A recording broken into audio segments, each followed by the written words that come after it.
but I was watching them literally smoke out of a meth pipe, and I was thinking to myself that the gutters are full of men who never lost their edge. So like sobriety would mean losing your edge. Is That's that's what the in your narrative? mind, that's what you think, right? Right. That's the narrative. You're like, if I do that, I'm going to lose my edge. I'm like, cool, I'm a lone wolf, I'm dangerous. And it's like, dude, you're fucking smoking crack. You're an Yeah. idiot, like, and I'm comfortable saying that because I was that idiot, trying not to lose my edge and trying to like be a rebel and a lone wolf. And it's just, and the consequences are pretty grim. But yeah, 8 years sober now. Finally, Congratulations. thank you. Yeah. Have you lost your Finally, edge? I don't think so. I don't think so. I'm still crazy.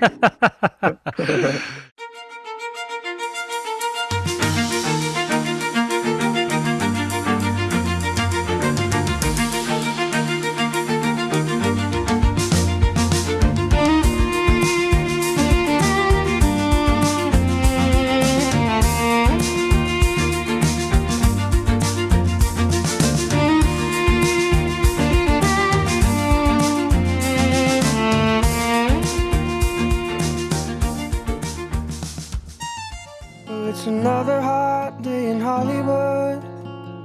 Being broke and looking good, the only two things I can seem to do these days.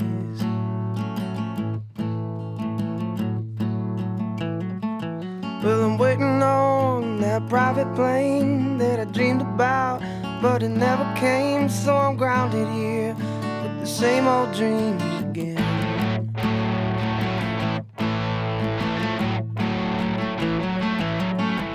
Someday I'm gonna scale these walls screaming, hallelujah, mama, fuck it all. Cause I'm a bad motherfucker and I'm tired of acting like I ain't. But I'm a bad motherfucker and I'm tired of acting like I ain't.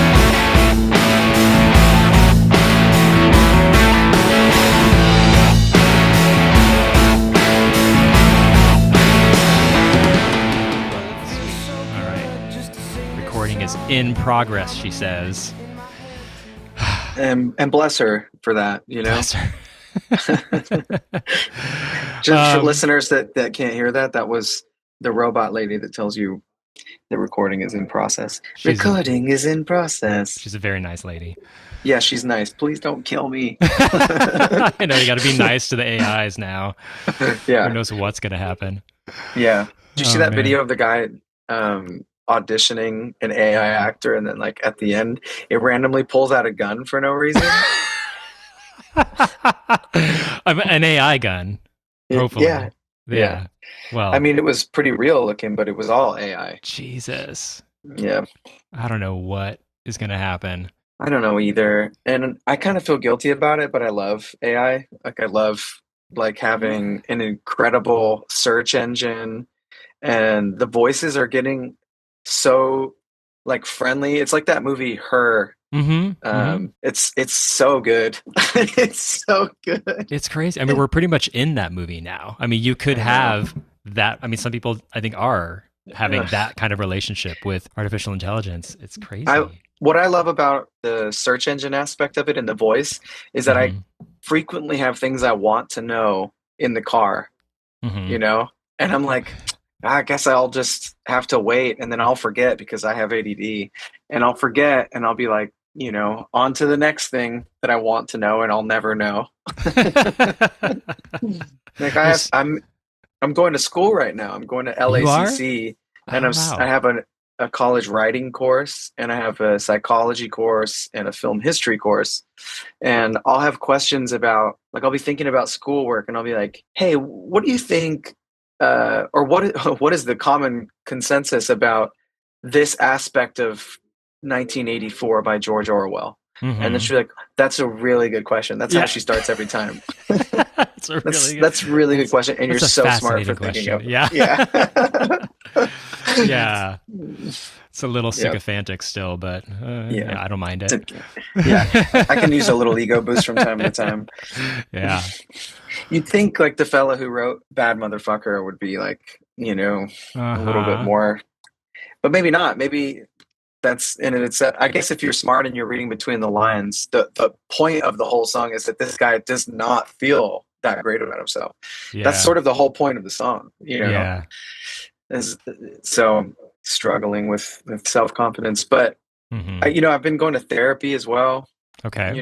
for quite a long time, How's that going? and it's great, man. I just switched therapists. I really liked my therapist, but she wanted to go and focus on her family, Hmm. and yeah, it was like a really bittersweet goodbye. It was, I could tell because we both.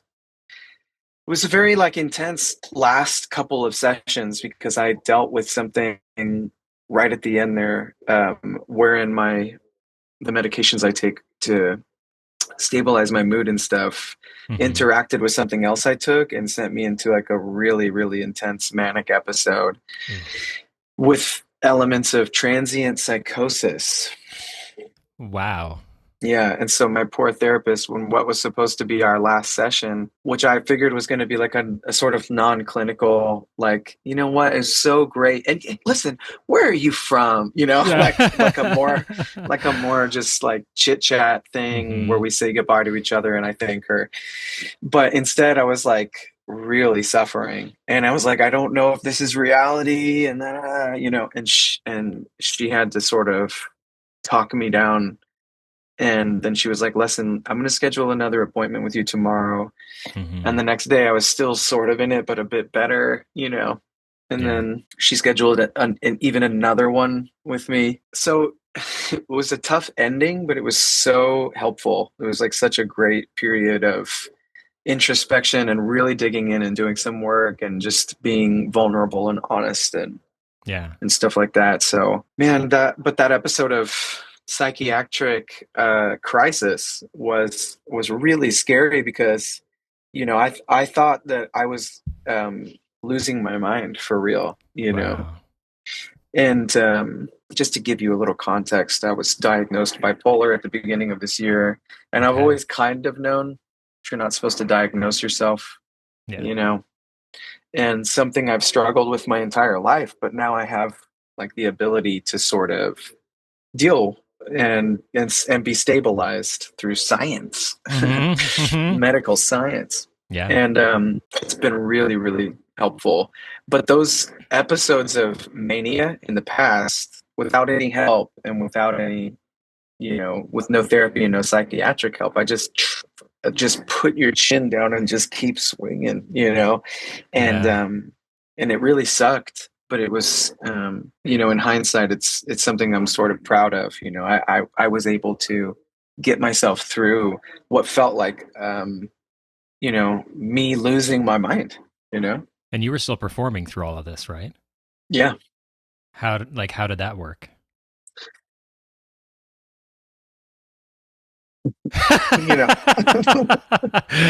you know, I you'd think like, dude, in fact, my therapist was like, do you think maybe you should go to the hospital right now? And I was like, I gotta go do the show. Wow. Oh And she was man. like, and she was Hospital like, or show? It's like yeah, that's the yeah. choice. And I was like thinking like, if I go to do the show right now, I think I might lose my mind on stage, you know? And Damn. then I was like, but she was like, so you feel like you can handle that? And I was like, I'm not sure, but I think I also will probably give one of the best performances I've ever given, which is exactly what happened. I had like this really, I hesitate to use the word spiritual because I don't know if anything's changed for you, but I had this very spiritual experience on stage where I realized that the reality that I'm in is really, really cool, Hmm. and that this is reality, and it's sort of like this massive blessing. I'm like over here thinking I might be in literal hell, and yet I'm on stage singing songs for a living and making people happy, you Yeah. know. And if I could get through this night, then I'm gonna really work on not taking it for granted. And it's Hmm. changed the way I perform. Like ever since then, people have been like, "There's something going on with you. You're changed."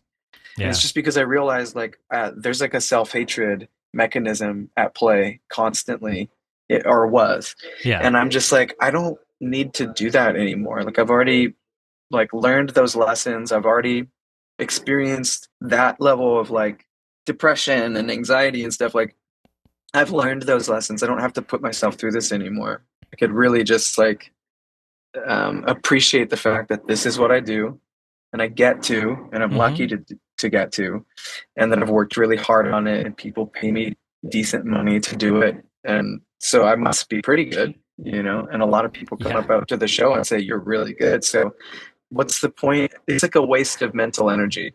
It's such a waste. Yeah. So that's the long answer of what's been going on with me, you know? And I mean, you've been on a kind of a long journey of healing and recovery that's kind of had Yeah. many facets to it. Yeah. Oh yeah. I was pretty deep into a relationship with drugs and alcohol, and got sober 8 years ago. Yeah, I was really addicted to drugs and alcohol, and was in and out of like programs of recovery since I was 20 years old. Well, Wow. someone reflected to me, hey, I think like you kind of drink a little different than most normal people, and or than most people rather. He didn't say normal people, and I was like, yeah, I mean, I really like it, you know. And he was like, Hmm. yeah, but when you drink, it's like it's a bit different, you know, than most other people. And I think, you know, maybe you should. My mom does this thing, and she goes to these like meetings, and I was like, are you fucking talking about what I think you're talking about? And he's like, yeah. I'm like, of course I drink too much. I'm 20 years old. And he was like, Mm. no, it's different than that, you know. So he So saw I went. something. Yeah, he saw something, and really just bless him for digging in and holding me accountable, and being a really great friend. That was like, you know, this is going to be a really difficult conversation, but I got to tell him something, you know. Yeah. It's hard to be that person, you Yeah. know. It's hard to be that person because you never want to tell someone that you know better than them what's good for their life, but sometimes you have to like intervene as a friend and be like, hey, I'm worried about you, and Hmm. I see this, and I love you. But yeah, I got sober, started going to those meetings like I was 20 years old, and then years I went in and out, and I would kind of like think, oh, I would realize over and over again that I wasn't an alcoholic, you know. I'd be in there and be like, this is nice for these people, but I'm just not like them, you know, which Hmm. is a facet of alcoholism. We call it being terminally unique, you know. That's a good phrase. Yeah, terminal uniqueness. And it occurred to me the other day, I was driving down the street and looking at the folks who haven't yet made it out, and a lot of them probably never will, which is a tragedy. Hmm. But I'm driving past some, you know, folks like literally smoking crack, and I can see them smoking crack. Actually, it was probably methamphetamines based on the pipe that they were using, and I would know from experience. But on both accounts, by the way, and not to brag, but I was watching them literally smoke out of a meth pipe, and I was thinking to myself, and this is unfortunate, but it's the truth, that the gutters are full of men who never lost their edge. You What do you know, mean by that? there's a lot of people that are like, yeah, but I don't want to lose my edge, and that's a one way street to the, you know, it's a super highway to the gutter. You So know, like sobriety would mean losing your edge. Is that's that's what the in your narrative? mind, that's what you think, right? That's the narrative. You're like, if I do that, I'm going to lose my edge. I'm like, cool, I'm a lone wolf, I'm dangerous. And it's like, dude, you're fucking smoking crack, you're an Yeah. idiot, you know. Like, and I'm comfortable saying that because I was that idiot, you know, trying not to lose my edge and trying to like be a rebel and a lone wolf. And it's just nonsense, you know. And it's just really what it is it's fear, you Yeah. know, because not everybody who's a drug addict has traumas, you know, but I certainly did, and a good portion of us do. I mean, everybody's got trauma, right?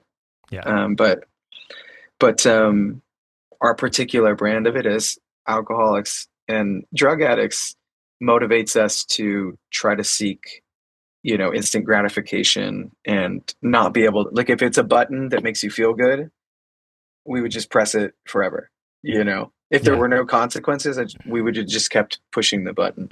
Well, that's the key. If there were no consequences. Yeah, and the consequences are pretty grim, you know. Yeah. But yeah, 8 years sober now. Finally, Congratulations. thank you. Yeah. Have you lost your Finally, edge? I don't think so. I don't You think know, so. I'm still crazy. You're still killing Still it. crazy after Hmm. all these years, Yeah. you know. Well, in this journey, you turned into your album, right? Yeah. Yep. Jimmy Darkness, alcoholic superhero. Jimi Darkness, alcoholic, superhero saves the day. Jimi Darkness, only wanted to make the darkness go away.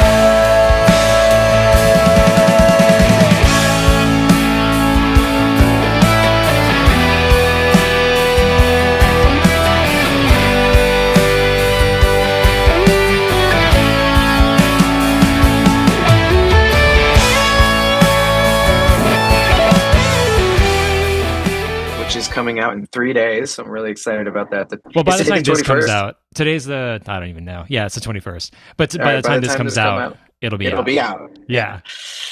Oh my God, I just dropped like over 3 grand on getting vinyl records pressed. Wow. I know. I was like, oh God. So you're going back to Oh no. vinyl. What was the decision process there? Well, it's just that people won't buy anything in person Yeah. unless it's a vinyl record, essentially, as far as like the purchasing of physical copies of a music product. Uh-huh. Like, and so it comes with high res, it'll come with a high res download card. You can download the music with high res files. Oh, so you get Uh, both. Yeah, you get both. If you buy the Okay. records, you get both. But it gives you something. It's like cool artwork, you know, and it's something that you can hold in your hands. And if you own a record player, it's fucking cool, you know. Yeah, And I yeah. have like a specific version of the masters that is for vinyl because the it has to be mastered slightly different for it to for work on vinyl. Oh, interesting. How so? I think, and this has been explained to me once, so forgive me for my lack of clarity on this, but I think the bass has to be slightly different on a vinyl record or it'll make the record jump. Oh, it'll make the needle jump. I have heard that. Yeah, yeah, yeah. So I That's have like a awesome. specific master for that and a different one for Apple high res Okay. digital files. So pretty And cool stuff. it's all done. It's ready to It's all go. done. It's mastered, and you know, I've been sitting on it for a couple years because I am a perfectionist, and I was like, well, if I don't have like the perfect resources, like if I don't have like content, like a really great music video that sort of showcases what the album is and like kind of Hmm. gives you background on the character because it's also a live show. Yep. If I don't have all of that stuff ready, then I can't release it. And that would have gone on forever. So I just like, I literally have to release it. I have to Yeah. stop holding it and release it Hmm. to move forward with my life. And since I decided to do that, I'm like obsessed with it. And I'm doing all this work that I didn't have the energy to do. You know, it comes from a decision. I Yeah. think I think it's really rare that people make a decision and decisions are very, very powerful. You know, I mean, decisions on big things are the ones that are rare that we make. We make decisions all the time.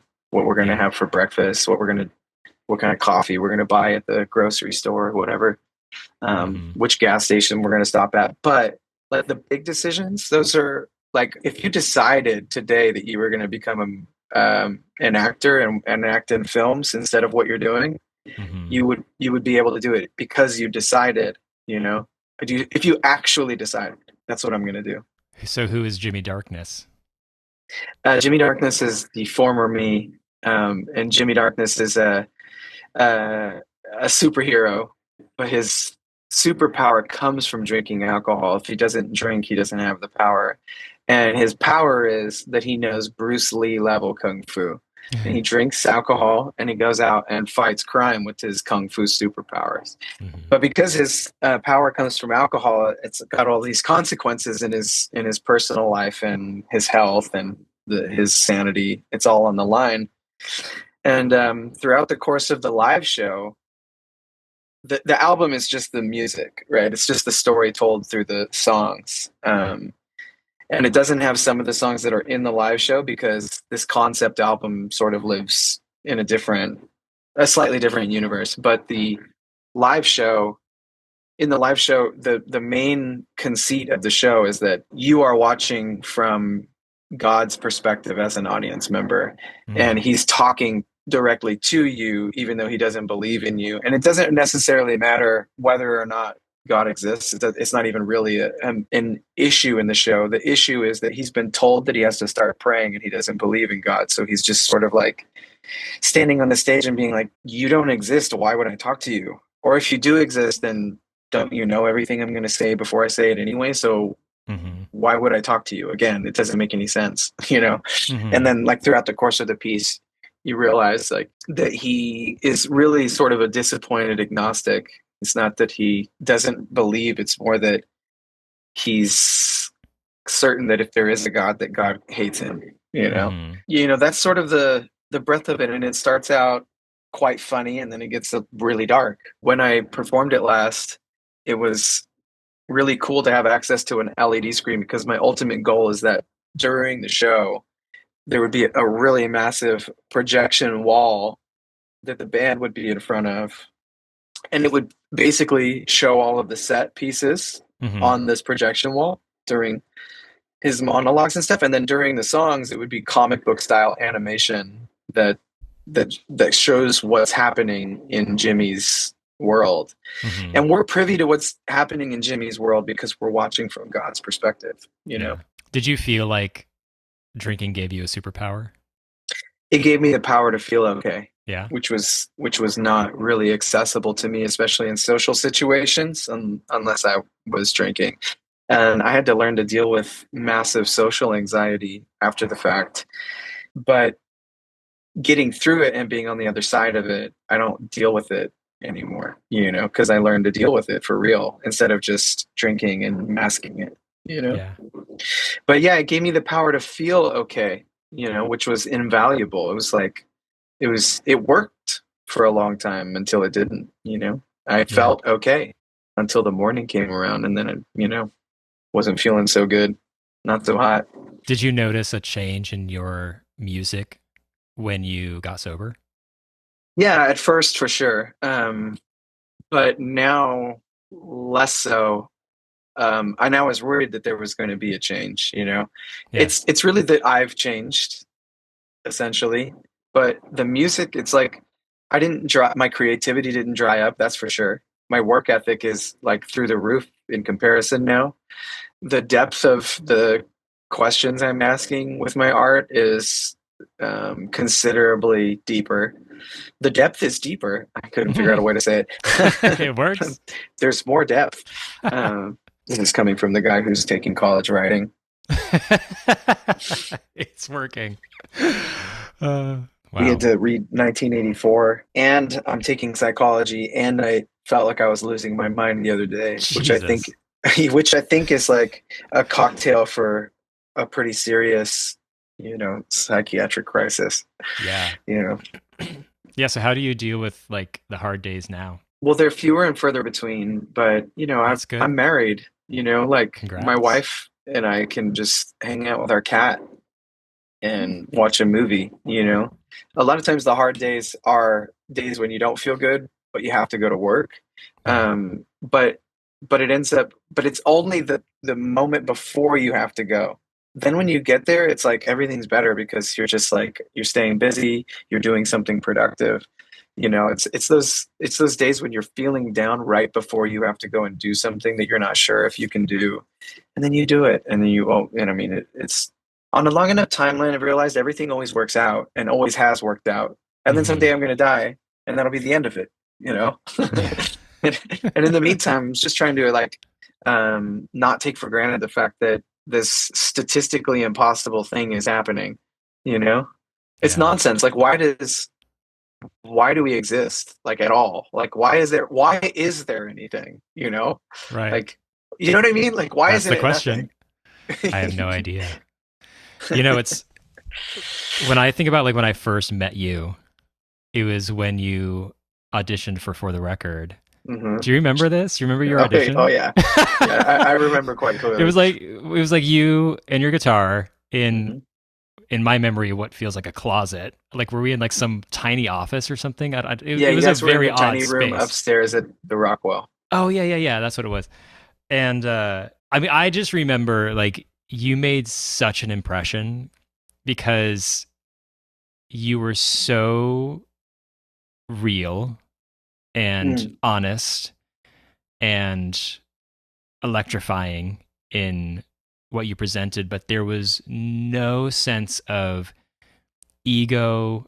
It was almost like a sense of like no self-awareness, right? You because like but like in a good way. Like there was no sense of like self-consciousness. This is from my perspective. Who knows what was going on in your mind, which I'd love to hear, but you it was like you were just it was just the artist and just the music and that was it, like 100%. You were fully immersed, and I don't know, it was I mean, I still remember it. Like you just mhm. came out the gate swinging, and obviously we worked together for many years. I'm curious, like what was that moment like for you, but also where did that come from? Well, the funny thing is, or rather, like something that came to mind when you were saying that is that, first of all, I was very self conscious, but that was the honesty that you're talking about, right? Like, that was like, that is, in that moment, that's who I was, right? I was very nervous, like extremely nervous. I don't know if you remember, but the first thing I stormed in there and said, I just want you to know I'm not very good at auditioning, but I am good, okay? I Remember? remember that now. I remember that now. Yeah. Yeah. Yeah, it was very, but like you said the vulnerability and the honesty, right? Yeah. If only other people who I auditioned for felt that way, but they're always like looking for someone that can be performatively not nervous and have that sort of sexy indifference that that the guys on Smartless always talk about. You know, I'm like, yeah, well, it's easy to be sexily indifferent when you've had a long acting career. You know, Yeah. and you're like, but yeah, I was very nervous and I was very self conscious. But that was my truth, and I was living my truth, and I was singing a song that I've you know sang and sang well many times. So it's nice when you can audition with something that you feel comfortable Mhm. that you're gonna do well. Whereas like a lot of times when you have to learn a piece of music that maybe there's no other version of, or they're expecting to see the same version of that they've seen a bunch of times, and if you don't deliver that, then they're like, well, that's not this musical, and you're like, well, it could be, you Mhm. know. Mhm. Yeah, so I mean, like I remember auditioning once for Rock of Ages, and I wanted to, you know, be Lonnie in the show, but because I don't sing it the way that a lot of other Lonnies have sang it, it was like, that's not really how he sings this in this show. And I'm like, yeah, but he could though, Yeah. you know. um, but it does need to be 80s style, and that's not necessarily my vocal style. So Right. understood. Yeah. Yeah, I was very nervous that day, but yeah, just that was my truth, and I'm really grateful that it was received well that day because you and I worked together for, gosh, for like 4 or 5 years after that. And then I've been working with the company ever since, really. So it's Mhm. been 13 years of being a part of of this company, really. Yeah. Well, I mean, what I Yeah. saw in that room and have seen ever since, anytime I've seen you perform, is okay, yes, like in the preamble to the performance, maybe some of the quirk and the jitters come out, right? But even that's, like you said, that's honest. It's like you're not trying to hide it, right? Right. You are where you are, and it's just like hard on your sleeve kind of thing. Um, but consistently, like when you start performing, it's always at 100%, and it's always everything that you've got. At least it feels Yeah. like to me. It doesn't feel like Yeah. you Oh, ever yeah, hold for back. sure. It doesn't feel like you could Yeah. hold back if you tried. It's almost like a default state, you know? Yeah. I mean, for sure. But I have had to learn how to control my vocals in a way that is sustainable, because the vocal cords, as you well know, are very, very fragile, Yeah. which is funny because the rest of me is, I mean, until this sciatica happened, I was like, I'm a tank, I will never, ever, Yeah. stop. I'm just going to keep going. But vocal cords, you have to stop. And you have to be careful, because Hmm. when I was younger, I was more resilient. They were more resilient. But Yeah. now it's like, if I sing too hard or too much, it takes me a while to recover Mm. my my vocal health, and that's everything, right? It's like I've likened it to like a bird who flies all the time, suddenly jumping off of a roof to do the magical thing that it always does, and being like, no, Mm-hmm. just plummeting, and it's an awful feeling. So Yeah. I have had to make sure that I'm controlling my voice and using it in a way that's sustainable. So in that way, I don't go 100%. But although I am giving everything, like in the performance, Sure. it's that's the one aspect where I would be like, in the past, I would just be like, just shred him, shred him. I will Right. scream my head off if that's what this calls for. And I'm like, I can't do that anymore. I can't just scream and just like smack my vocal cords into each other. Yeah. But even still, like in those early days, I guess what I'm curious about is, even though you're saying you were self-conscious and you had kind of very common issues that every artist has, Perform especially like in when they're younger in an and audition. in an audition in the early stages of their career, it never bled into your performance. It never affected it, right? Which that to me is, I mean, I've seen thousands of people perform, in Yeah. all sorts of scenarios. That to me is rare. So that's Yeah. when I'm like, where did that come from? How did you get that? I don't know. But I was thinking about it today because I wrote a new bio for myself on my Spotify, so that when I release Jimi Darkness, it is more reflective of, I don't know, just who I am as a person now. Yeah. And I'm really roasting myself through the entire thing, and I'm making it about like this insatiable need for attention that has been the story of my life, and just like essentially talking about like, so I was born in, so James was born in Modesto, California, and started his performance career by coercing family members to watch him put on one-man variety shows in the living room. And that made him almost happy. it just continues forever, just not being able to get enough. Oh And man. which is only kind of true. It's not really true anymore. Like I'm in many ways like very content to live just as much off stage with nobody clapping, and it's just a treat to get on stage, and it's more about what I can give than what I get nowadays, or at least I try to make it that. Yeah. Some days you're a little in your head, but yeah, lately I've been thinking about like what it is to be a performer, to show the human experience to humans and inspire them, and give them an emotional experience that's transformative in a lot of ways. Like people are different when they leave than they were when they came, and it's usually for the better, Yeah. And I mean like 99% of the time is for the better, because it's like, man, especially if it's a good piece of theater, right? Yeah. I don't know. I've sat through some bad ones, and I'm like, I don't know. I think that took away some of my life, actually. My life force feels drained. Yeah. Mm-hmm. Wow. So what, like when you're writing music, what is your creative process like? Generally, I feel the need to write a song first and foremost. Like something's happening and I want to talk about it. That's number one. Okay. Like the other day, I wrote a song about my little mental health snafu. So I think I'm going to steal a friend of mine's line. As performers, or rather as artists, we observe and we report. And I'm like an antenna, receiving and then transmitting, right? So I receive information, I receive experience, and then I want to share that experience and retell it, and that's not everybody's process, but that's like when he said that, I was like, yes, I agree. And I'll say his name, Nick Hinton, best friend, my best friend of all times.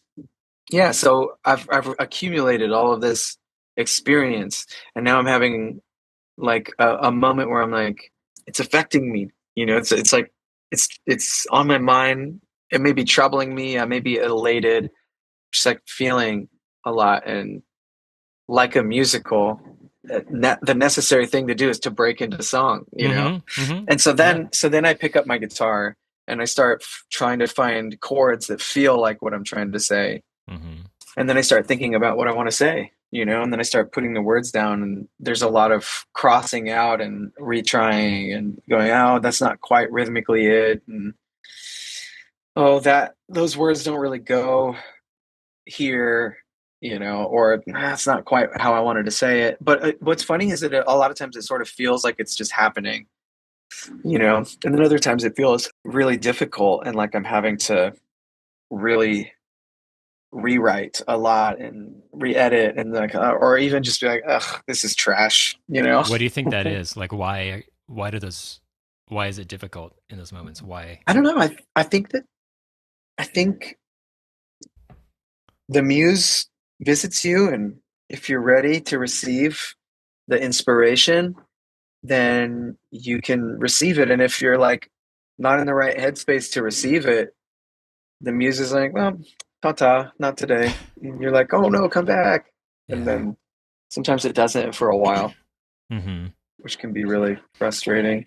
But yeah, I've heard people describe it like that, and I like that analogy, that there's like free inspiration floating around, and then the muse is like, hey, we're ready, it's time, and you're like, dude, I'm fucking driving right now, can you like come back in about 30 minutes? And I heard Tom Waits say that. He was like, if you're ready to catch the songs, they're floating, and you have to be the right vessel to catch those songs, right? So in a lot of ways, the experience that you accumulate as a person prepares you to be the person that gets to sing those songs. And so like my process for writing songs is a years-long process of being the right person to sing the right songs, of being the person who says the sorts of things I'd like to say. It's about developing moral character and developing opinions on things, and being open-minded enough and vulnerable enough to know when you don't know for certain how you feel, and to maybe that's the time to explore it in on paper and in song. Yeah. The other day I started an argument in my college writing course that I wasn't sure I wanted to. I was like, I don't know. Actually, midway into it, I was like, I don't know if I want to change my thesis. And then I was like, no, don't change your thesis. Like, challenge yourself to make this point, even if you don't even necessarily agree with it anymore. Like, really dig in and just try to make this point. And I do agree with the point. I don't know where I got it from, but I heard it said somewhere that insanity is not having the words to express yourself.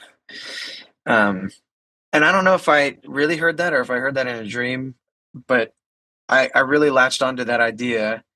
And actually something that you said a long time ago about how difficult it is to express yourself, and that no matter how well you say something, you can't guarantee that another person is going to understand where you're coming from.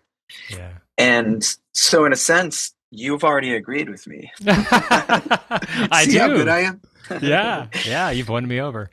But the point was that in 1984, language represents sanity, and that the party is using language to warp the minds of the citizens of Oceania, and that's pretty obvious.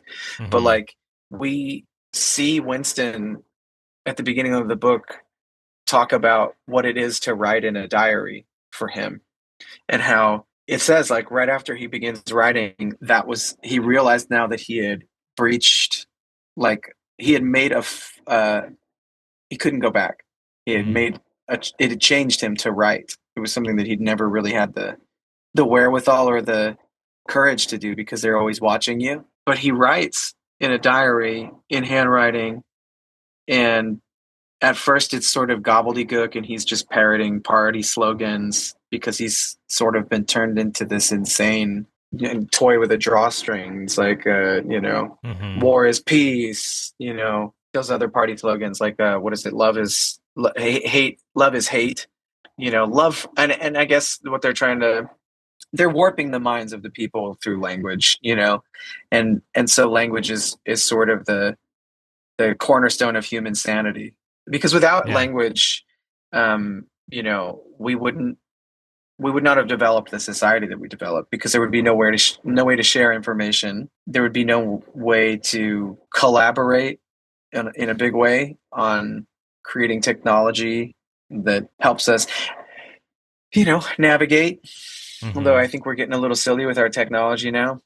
So maybe, but maybe that's because the technology on a certain level is making us less literate, Yeah. so we have access to like less words. And I was talking about this with a friend of mine who's an English major, and he teaches eighth graders, and he's Oh, like, these kids cannot spell anything, no. anything at all. It extends beyond eighth grade. I can vouch for that. Yeah, Yeah. yeah, Oh, because yeah. are you still teaching Oh, yeah. Teaching college. Yeah. over whereabouts? At AMDA. Ended up At back at AMDA. AMDA. Yeah. Oh, okay, okay, okay. hmm And what course are you teaching? Various Music ones that kind theory? of stick me wherever. Yeah, piano and music theory, some musical theater classes, some content creation.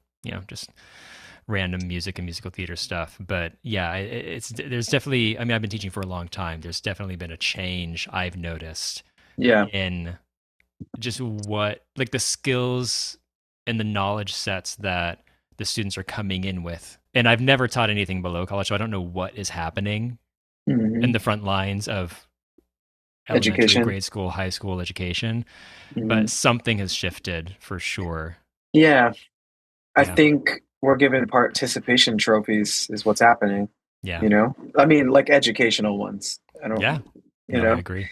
and I can feel it happening in my college classes too, actually. Like, but I'm studying online because of how busy I am. hmm And so I think it's a little less, I think it feels a little less, it's a little less personal. So you would think it would be easier for the teachers to just fail people and kick them out of class for not having anywhere near the pedigree of the education that you would need to be in a college writing course. hmm But it's LACC as well. Yeah. But sometimes I'll read people's papers, and because we have to give each other feedback, and I want to say, hey, like, you need to you need to work way harder on like learning how to use the English language and Yeah. grammar, and you need to expand your vocabulary, and you need to work on style. You have no style, like, but you can't say that stuff to people, like, hmm it's not gonna it's not gonna fly. Although sometimes you think, well, this is not gonna be your bag unless I say this to you and you go, fuck you, I'm gonna get better at this and you'll see, which hmm would be great. If that's what you really care about and you're passionate about it, that might be great. But then maybe it'll be like, maybe the person would take it hard, and then it becomes this almost like this bullying thing, and they feel really Yeah. emotionally disturbed by that confrontation. So it's really hard to know. But I will Yeah. say that my college professor, I reached out to him because I fell behind, but it was literally because I was like losing my mind for 2 weeks and couldn't really function well enough to do schoolwork. I was just like, I just can't do that right now, hmm And I reached out to him and said, hey, I would really like the opportunity to submit this paper, and here's what was going on with me, and I'm getting stabilized now, and I'm doing all the things to try to get myself well. And he was like, absolutely, I'll extend the deadline for you. So that was Yeah. really, really cool of him, and I appreciated it a lot. Well, I mean, from my experience, that's the thing that most students don't do. It's like Mm. they don't reach out to the teacher. They don't try to help themselves. They just kind of Yeah, like sink into the failure, yeah, But yeah, it's like, the teacher most of the time does want to help. And if you send a message like that, like that's going to be how they respond. It's like yeah. you got to meet them halfway kind of thing. And that's exactly what you did. Yeah, when I went to AMDA, when I started, I was 17 years old. I was 18 when I graduated because I studied through the summer. Oh, wow. I had no idea how to talk to teachers, Yeah. you know? I had no idea how to be like, hey, I'm struggling a little bit with this or that. Right. But I would always turn in my work. It just would be, I was just relying so much on my talent and less on my work ethic, which is a shame because if I had worked harder, I could have learned some really valuable skills. And if I had connected more with my teachers, I could have really had the opportunity to grow as an adult and to like start to build a network, hmm because a lot of the teachers work and could potentially think of you when they're thinking of a project, but not if you're like the sort of person who doesn't, is withdrawn and taciturn and uncollaborative. Yeah. It happens It all was the an time. opportunity to collaborate. Yeah. Yeah. No, it's true. Yeah. Could So I'd I? really love to go back and actually, I would love to go back in time first and foremost, but I would love as an alumni who's had a certain amount of I've worked this entire time, Yeah. I'd love to come back and talk to the kids about what's important, That'd be great. Could I actually, could we touch on Westside for Sure. a second? Yeah. I mean, we don't have to like dive too deep. No, I'm we just can curious. we can dive as deep as you want. Well, I'm just curious what that experience was like for you. Obviously it's a reality show. So, I mean, Mhm. I know you, I also know Sean and Kate and Mhm. Keith, so I knew like half the cast there as real people outside of a TV show. But Mhm. then you're watching this and it's obviously edited and stylized, and Mhm. you can't trust reality TV too It much. was pretty real. My stuff was pretty real, That's you the know. question. Yeah. Yeah, but in the first episode, you see me freak out on Austin, but what you don't see is me hugging him, Yeah. like in the middle of the freak out. They just made it look like I just stormed out. Yeah.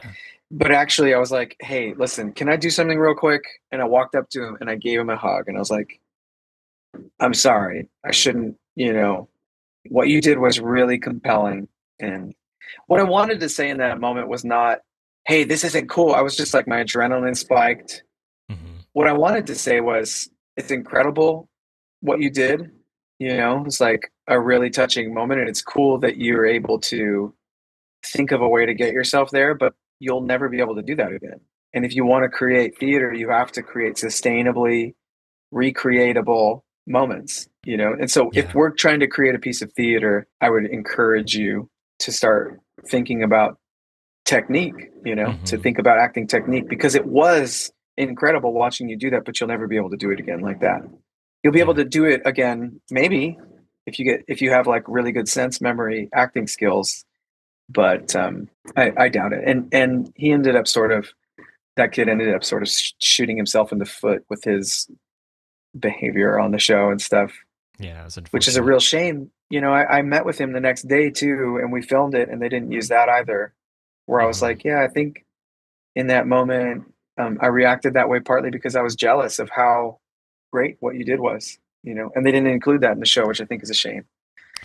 I mean, I could You see know, the narrative that they were trying to craft, right? within the arc of It the was a season. redemption arc. Yeah. Yeah. Yeah. Wow. So, I mean, obviously you were friends with Sean and Kate Yeah. prior to the show. Are Hmm. you still friends now? Are Oh you yeah. still in Yeah. connect like with the others as well?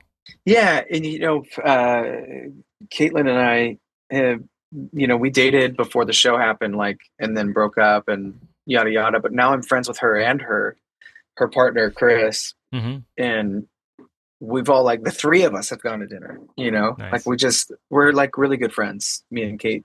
And Sean and I are good friends too, but we don't see each other very often. I'd like to see him more, but when we see each other, it's great. It's Hmm. fantastic. And we call each other and we text each other and stuff. So we're all still friends. Uh, I don't really talk to anybody else in the show. Leo occasionally, but Yeah. other than that, it's just those two really. I think Lexi texted me one time when she was in town, but I couldn't go to her show. I had something else going on. And then, yeah, but the other folks, I hope they're doing well, but I don't really talk to them anymore. Um, Not because I wouldn't be willing to, just we've just lost touch with each other, which happens. Yeah, But it does. yeah, that was a really wild experience for me. We sort of conceived the idea. Sean conceived the idea because I was writing a musical, a completely different one, while I was on the ship, and I wanted him to play a part in it. It was just a way for me to be as creative as possible and make use of the fact that I had, time on my hands, and I wasn't worried about making rent, and I had food, that I could eat at any hour of the day. You know, it was a really cool experience. And then when he told me his idea for the show, he's like, it's going to be like a musical, but it'll be like a reality show, and then out of the events of our real life, we'll break into song. And I was like, okay, great. And then in my head, I was like, that's the dumbest idea ever, but I'll do it. But it ended up. But then I started to think, like, well, that's because I'm imagining it not being good. It actually could be a fantastic idea. Maybe it is. It's a fantastic idea, actually. And I'm just a naysayer. If you would have told me about the internet, I would have been like, why would anybody want to do that? That's stupid. Yeah. And I did the same thing with Bitcoin, which I Yeah. still think is stupid, but however, people made a lot of money. But yeah, I mean, like, I mean, it's a little embarrassing, but I know for a fact if you would have told me about the internet, I'd be like, that's what, why would anybody want that? I don't understand why that would be useful. Like, Yeah. if you would have told me what it would do, what it would become, and how it could be useful, no, you don't understand. It'll be like having access to an encyclopedia, to every magazine you've ever read. It'll be like you'll be able to stream movies from devices in your home, you know, like all of that stuff. But I was like, why would you connect computers to chat with each other? Just call each other on the phone. You know what I Yeah. mean? Like we mean send stuff to each other. I'll mail it. I don't understand, you know. People But don't know what it was instantaneous. like before the internet, you know. I know. It's a I know. different world.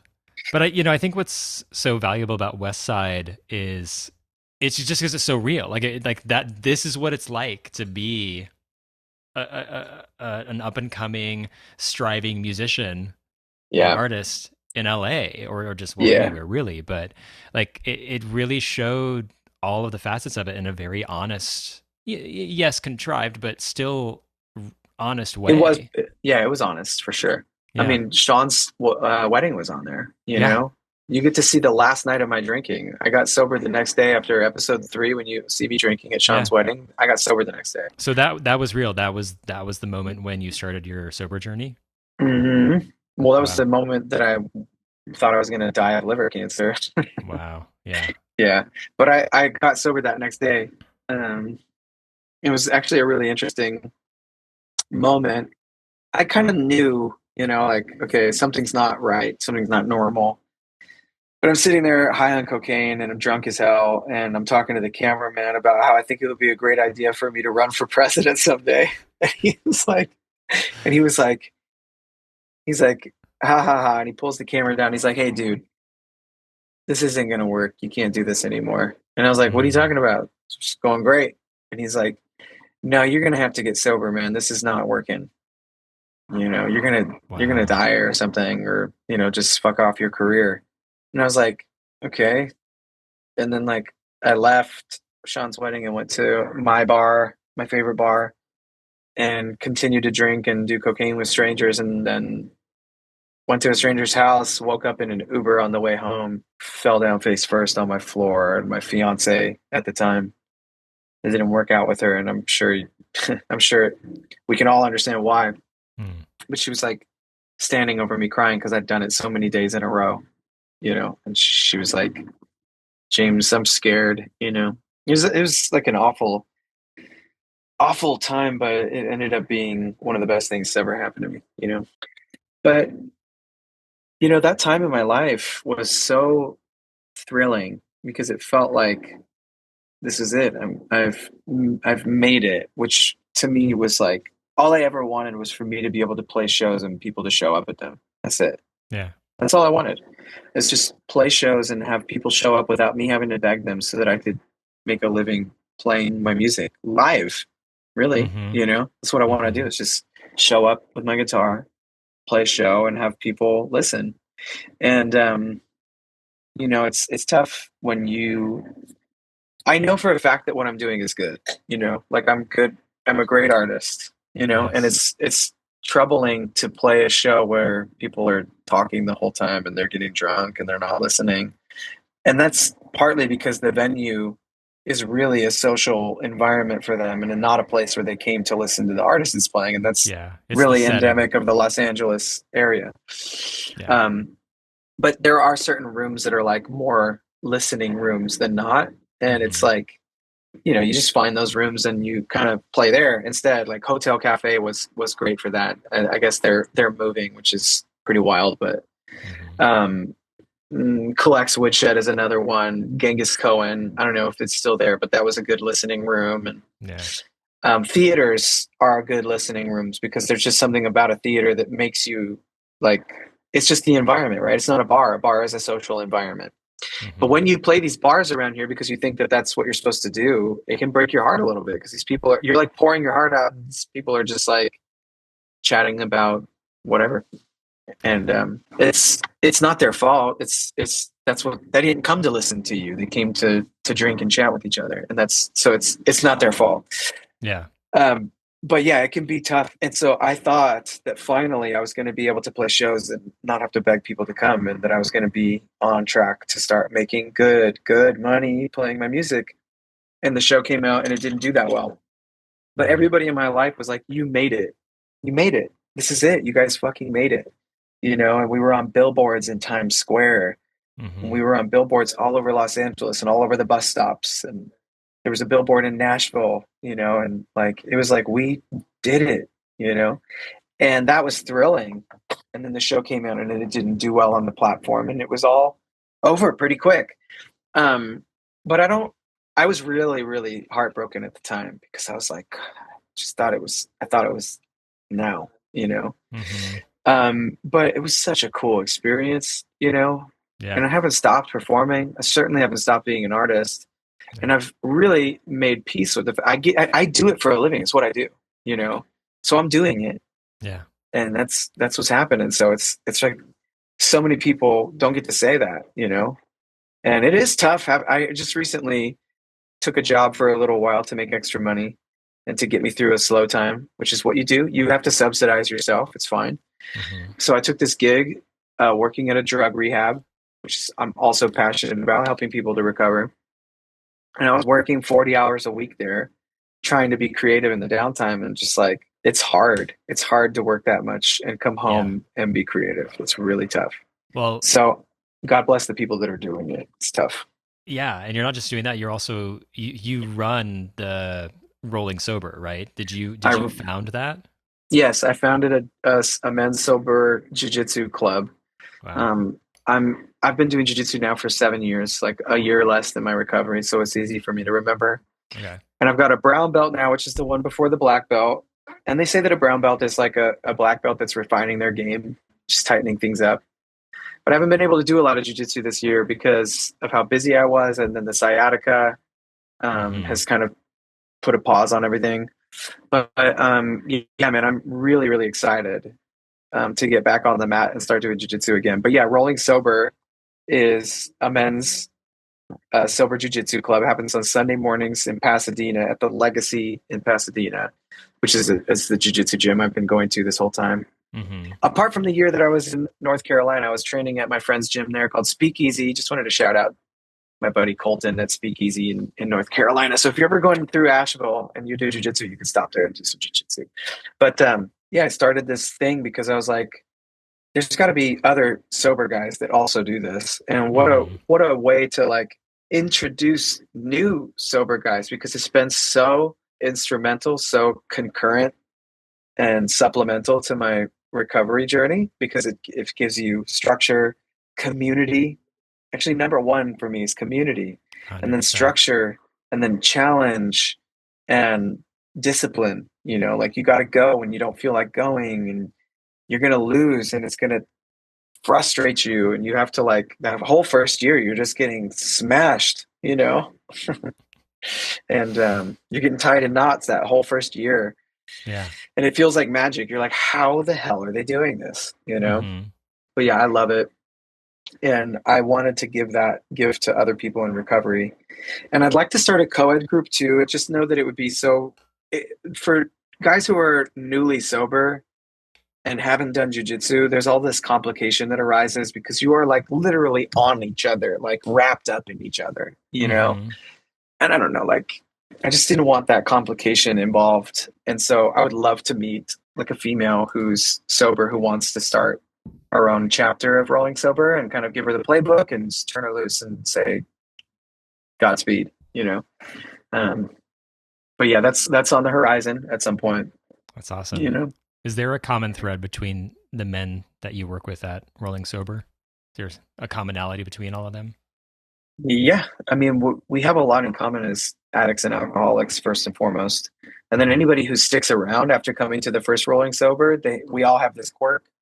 The quirk is, I have to find out why this is so effective. And it's really cool to like get to like fight a non-compliant opponent for real. And you lose forever. And so you have to have that quirk of like not being embarrassed, but like enthralled by this like intense martial art, you know? Mm-hmm. So we all have that. We all have the addiction gene, and we all have, you know, most of us have girl problems, you know. um, but there's a population of, we had a guy come into to our club for a while who's gay, and it's like, you know, it's like jiu-jitsu's for everybody. There's like a whole gym of people who are queer and trans and stuff like that. There's a whole community of people that do jiu-jitsu in that as well. And I think having a martial art under your belt as a marginalized person is probably like really good, you know, like just to be able to like have a plan for if someone like physically assaults you. And jiu-jitsu is a really effective martial art because you can, as a smaller person, defend yourself really effectively against a large opponent. Because isn't it all about kind of leverage? It's leverage, it's grappling, it's a lot of the times it's just about knowing something that the other person doesn't know, you know? Like if you don't know how to defend jiu-jitsu, it's a pretty tough predicament to be in, because you think fighting is you standing up and punching and kicking. And it's like suddenly you're on the ground and this person's choking you and you don't know how they're doing it. And they're like choking you with your sweatshirt. And you're like, ah, and then you pass out and then the person runs away. And I don't know why I put us in the viewpoint of the assaulter, but but you know, let this be a lesson to you assaulters. Yeah. You don't know who knows jiu-jitsu. That's true. But yeah, I've worked in recovery twice now. I've had like pretty serious roles at recovery centers. One at here in town at California Detox and Recovery Center, and then one in North Carolina. So if anybody's listening to this and they have a problem with alcohol or drugs, you can get in touch with me and I'll try and help you either find, if you want to go to a recovery center, I'll help you find a place. Or if you just want to talk to somebody that knows what it's like, and you can pick my brain about recovery if you want. I'm always open to that. Yeah. So for people out there currently struggling with addiction, especially artists, kind of like, you know, where you were 8+ years ago, what would you say to them? I would say you're not gonna lose your edge. You know, you're not going to be less creative. There will be a period where you feel all of your emotions like big time, and it can be scary because if you've used for a long time, you've been running from certain emotions. But as an artist, like that's the gold right there. Like, is to probe those emotions and live with them and sit with them and feel them.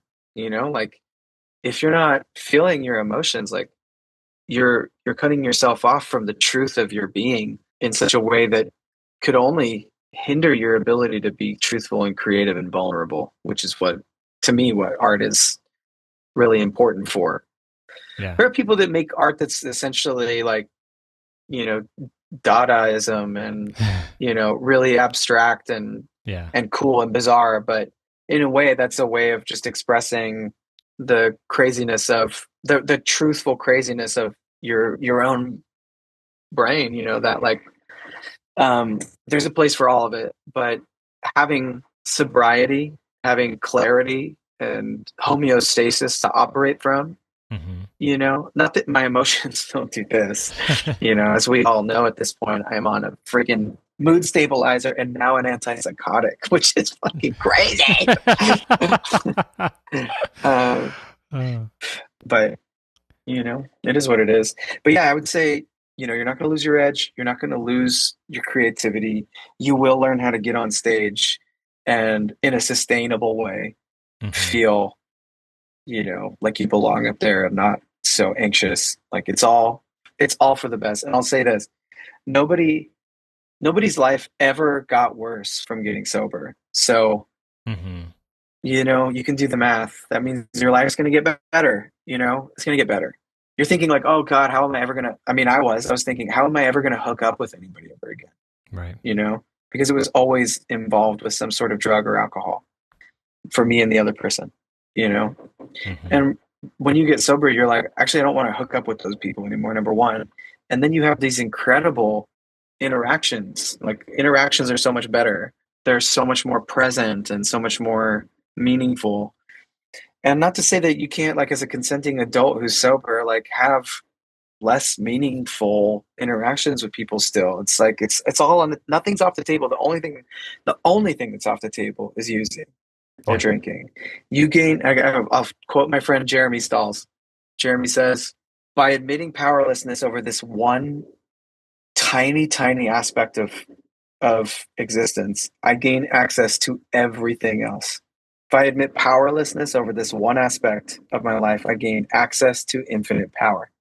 Yeah. I mean, we're essentially powerless in a lot of ways. Like, I can't control the outcome of world events, not in an immediate sense. I can't control other people's behavior, but I can do something about all of it. Mm-hmm.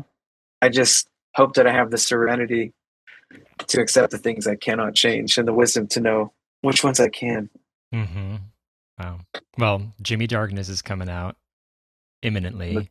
Yeah. So it'll be out when you hear this. And what else are you working on? What else is coming up?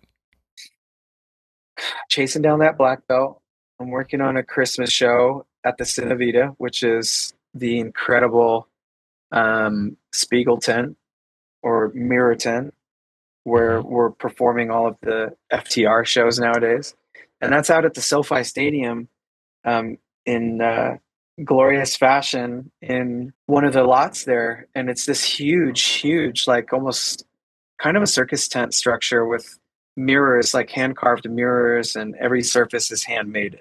The curtains, the mirrors are hand-tooled, the wood, it's all handmade. And it's just insanely gorgeous. And we're working on a Christmas show there called Tinsel Color. And Joey McIntyre from New Kids on the Block is in the show. Mm-hmm. And Ty Taylor from Vintage Trouble. And me, And my wife, my wife, Maeva Feidelson, is in it. Oh, nice. Yep. That's awesome. So. Okay. And when does that open? When does our show open? December 2nd?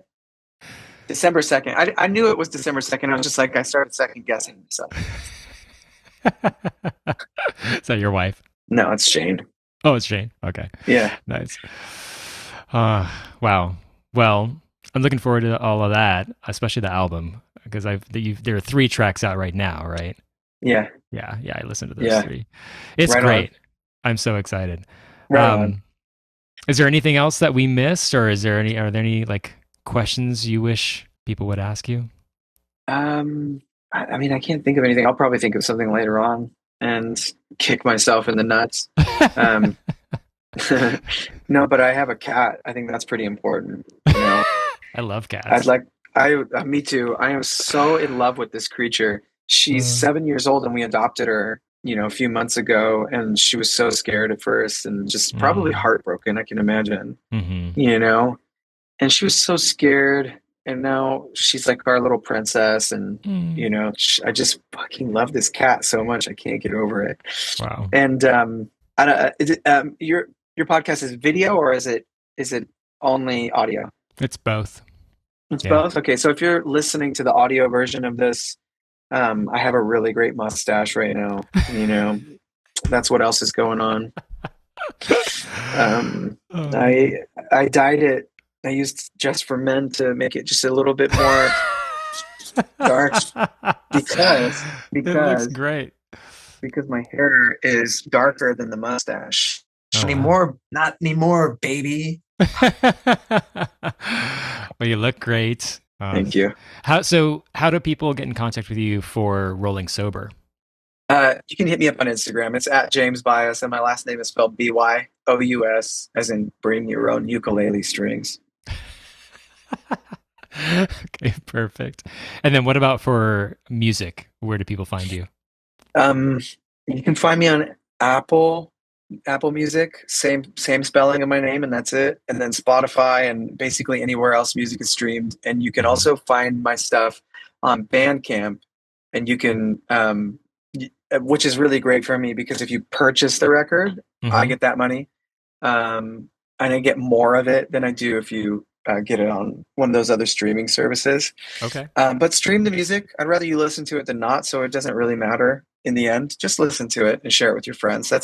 that's the important bit. But bandcamp.com is great because you can also, that's where I have my vinyl record for pre-sale. And I'm really excited about that. And I think it's going to be, I mean, it's going to be so thrilling to have one of my records on vinyl. Like, it's so cool, you know? It's just so rad. Yeah. Well, I'll definitely be getting one of those, but I need to get a record player too. I don't have one. I know, me too, actually. But I, once again, here comes my perfectionism. I don't want to get one unless it's like the best one. Yeah. You know?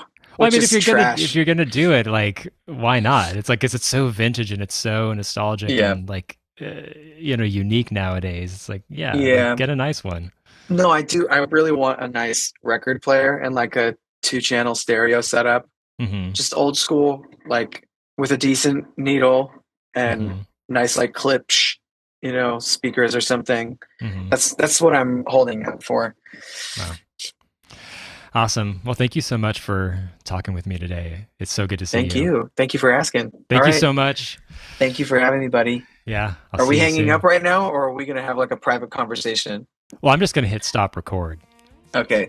All right. Bye, everybody. See ya. Except for Chris.